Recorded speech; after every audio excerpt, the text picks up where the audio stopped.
Bismillahirrahmanirrahim. Assalamualaikum warahmatullahi wabarakatuh. Selamat pagi anak-anak. Baiklah, alangkah lebih baiknya Ibu akan di sini mengabsen kalian ya. Ya, Bu. Fauzan hadir. Farida Saya, Bu. ada. Saya, Bu. Aida ya. Rizky Saya, Bu. ada. Fauzia ada. Alhamdulillahirrabbilalamin. Nah, baiklah, sebelum kita mulai pembelajaran, alangkah lebih baiknya kita berdoa ya. Bismillahirrahmanirrahim. Rabbi zidni ilma warzuqni fahma waj'alni minas solihin. Ya Allah, tambahkanlah ilmu kepadaku, berilah aku karunia agar dapat memahaminya, dan jadikanlah aku termasuk orang-orang saleh. Amin. Bismillahirrahmanirrahim. Pada semangat semuanya? Semangat, Bu. Apa? Semangat. Pada semangat semuanya? Alhamdulillah semangat. Semangat ya. Baik, Bu. Kita bisa baca salawat? Salawat. Ayo kita sama-sama baca salawat kepada Nabi besar kita Muhammad Sallallahu Alaihi Wasallam. Karena berkat beliau kita bisa merasakan Islam yang penuh dengan rahmat. Islam yang penuh dengan rahmatan lil alamin. Baik, sallallahu ala Muhammad, sallallahu alaihi wasallam, sallallahu ala Muhammad, sallallahu alaihi wasallam, sallallahu ala Muhammad, sallallahu alaihi wasallam, sallallahu ala Muhammad, sallallahu alaihi wasallam. Alhamdulillahirabbil alamin. Kemarin kita sudah membahas tentang materi Sunan. Sekarang kita akan membahas tentang Sunan Gunung Jati. Nah, biografi Sunan Gunung Jati kalian bisa lihat di halaman buku 108. Kalian pahami. Nah, Sunan Gunung Jati, buka buku SKI-nya ya. Nah, Sunan Gunung Jati. Sunan Gunung Jati atau Syarif Hidayatullah lahir pada tahun 1448 Masehi. Ia adalah putra Syarif Abdullah bin Ali Nurul Alim, seseorang penguasa di Islamiyah Mesir. Ibunya bernama Nyai Rara Santang, putri Prabu Siliwangi, Kerajaan Pajajaran di Jawa Barat. Silsilah ayahnya tersambung dengan Rasulullah Shallallahu Alaihi Wasallam dari jalur Zainal Kabir, keturunan Zainal Abidin bin Imam Husain bin Fatimah, putri Rasulullah Shallallahu Alaihi Wasallam. Nah, baiklah anak-anak, apakah ada kalian yang ingin bertanya dari penjelasan yang Ibu sampaikan? Ibu persilakan, bagi yang belum paham silakan bertanya ya. Baik, Bu. Anak-anak, tidak ada yang bertanya? Baik, saya rasa kalian sudah paham dari materi biografi. Sekarang Ibu akan bentuk kalian. Di sini siswanya ada berapa? Ada 12 orang. Nah, 12 orang kita bagi kelompok menjadi 4. 12 dikali 4 berarti 12 dibagi 4 berarti berapa? 3, Bu. 3, ya benar. Jadi ada 4 kelompok. 4 kelompok. Yang pertama kelompok 1, kelompok 2, kelompok 3, kelompok 4. Terdiri dari 3 orang. Nah,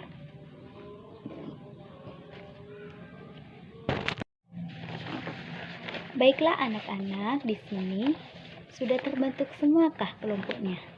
Alhamdulillah sudah terbentuk semua. Baik. Kalian baca buku halaman 109 dan 113. Kalian cari peranan Sunan Gunung Jati dalam mengembangkan Islam di Indonesia. Nanti kalian presentasikan ya. Nah, kalian baca, pahami betul-betul dan simpulkan tanpa lihat buku. Baik? Baik, anak-anak. Ibu beri waktu kalian 15 menit untuk menyimpulkan.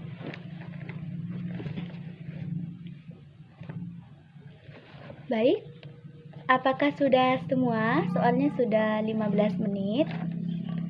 Karena waktunya sudah habis, sudah 15 menit, kalian boleh presentasi. Nah, yang presentasi terlebih dahulu siapa? Siapa? Apa? Kelompok 1. Iyalah, kelompok 1. Hebat kelompok 1 nih.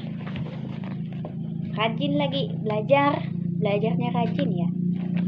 Kelompok 1 presentasikan. Alhamdulillah kelompok 1 sudah presentasikan. Kelompok 1 hebat.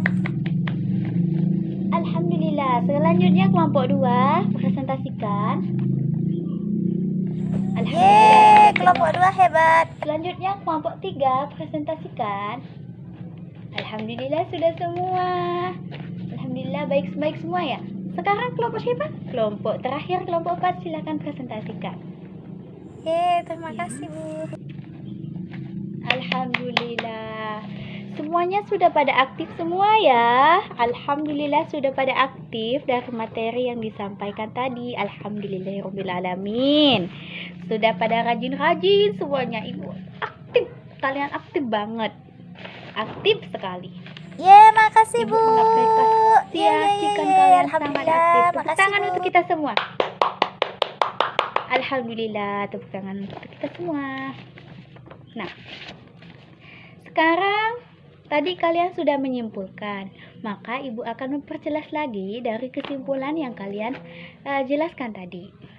Dari yang Ibu suruh, sekarang Ibu akan memperjelas kembali tentang peran sebagai ulama, yaitu Sunan Gunung Jati mempunyai peran penting dalam mengembangkan agama Islam. Nah, peran sebagai ulama dan umara penguasa dalam penyebaran Islam dan usaha yang dilakukan Sunan Gunung Jati yaitu mendakwah, mula-mulanya sebagai guru agama dengan membuka pondok pesantren dan mengajarkan agama Islam kepada penduduk sekitar. Ia dikenal sebagai Maulana Jati. Strategi dakwahnya dilakukan dengan menjalin hubungan dengan tokoh-tokoh berpengaruh di Cirebon dengan pernikahan. Ia menikah pertama kali dengan Nyai Babadan, putri Kiai Gedeng Babadan, yang membuat pengaruh meluas dari Gunung Sembung hingga Babadan. Sebagai ulama, ia berperan sebagai pemimpin, wali atau wali qud. Sunan Gunung Jati diminta memimpin penobatan Sultan Demak II dan Sultan Demak III. Meskipun ada Sunan Kudus, Sunan Kalijaga, Sunan Gunung Jati sampai sebagai pemimpin, tampil sebagai pemimpin. Ketika Pangeran Cakrabuana memimpin Cirebon, ia diangkat menjadi tumenggung dengan gelar Susunan Jati dengan wilayah kekuasaan meliputi pesisir Sunda dan menjadi panatagama atau menteri agama. Pada masa tuanya, Pangeran Cakrabuana menyerahkan kekuasaan kepada Raden Syarif Hidayatullah. Raden Syarif Hidayatullah atau Sunan Gunung Jati tahun 483 Masehi. Dalam kepemimpinannya, ia memprioritaskan pengembangan agama Islam melalui jalan dakwah dengan melakukan hal-hal berikut. Nah, yang pertama yaitu mempelopori pembangunan masjid-masjid jami di berbagai daerah sebagai daerah bawahan Cirebon sebagai pusat keagamaan. Yang kedua yaitu membangun sarana dan prasarana umum. Dan yang ketiga yaitu membangun transportasi darat, laut, dan sungai. Selanjutnya, yang keempat yaitu membentuk pasukan Jayabaya. Dan yang kelima yaitu menjalin hubungan dengan Kerajaan Demak dan Banten. Keberhasilan Sunan Gunung Jati meningkatkan kekuasaan Islam di Cirebon dan Banten, menjadikan Islam cepat meluas, berkembang dan meluas di bumi Sunda. Nah, untuk itu cara melakukan alkulturasi budaya Islam dan kearifan lokal, banyak peninggalan bersejarah Sunan Gunung Jati membuktikan kearifan dalam mengembangkan bukti-bukti dari kearifan dalam mempromosikan budaya Islam dan budaya lainnya. Nah, ada kearifan lokal, contohnya keraton dijadikan sebagai pusat kesenian dan kebudayaan yang bernuansa agama, yang tidak menghilangkan unsur-unsur Hindu-Buddha, melainkan dipadukan secara harmonis dengan ajaran Islam. Nah, sejumlah benda-benda bersejarah seperti keraton, gapura, dan lain-lain sebagainya. Nah, sikap positif dalam pribadi Sunan Gunung Jati yaitu merakyat. Nah, merakyat yaitu mengartikan bahwa tidak membedakan status sosial atau pengalaman menyebarkan Islam bergaul di pedesaan dan kalangan keraton, menjadikan ia sosok teladan yang selalu dekat dengan rakyatnya. Jadi beliau tidak pernah membeda-bedakan rakyatnya. Yang kedua yaitu pemimpin arif dan bijaksana. Nah, beliau terkenal di sana sangat bijaksana. Dan yang ketiga yaitu menghargai nilai-nilai kemanusiaan. Dan yang keempat yaitu santun dan toleran. Nah, anak-anak, kita bisa mengambil hikmah-hikmah yang ada di dalam buku tersebut, yaitu kita belajar tentang sikap-sikap terpuji dan lain-lain sebagainya. Baik anak-anak, mungkin ada yang ingin bertanya dari materi ibu. Kalian boleh bertanya kepada ibu. Adakah? Alhamdulillah tidak ada. Kalau tidak ada yang ingin bertanya, baiklah ibu di sini akan membagikan kertas soal. Kalian bisa kerjakan di rumah ya.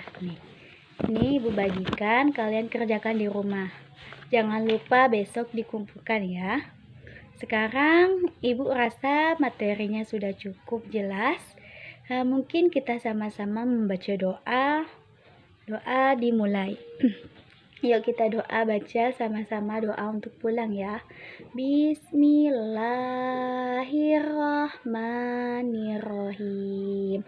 Wal asri innal insana lafi khusri illal ladzina amanu wa amilus solihati wa tawasaw bil haqqi wa tawasaw bis sabri.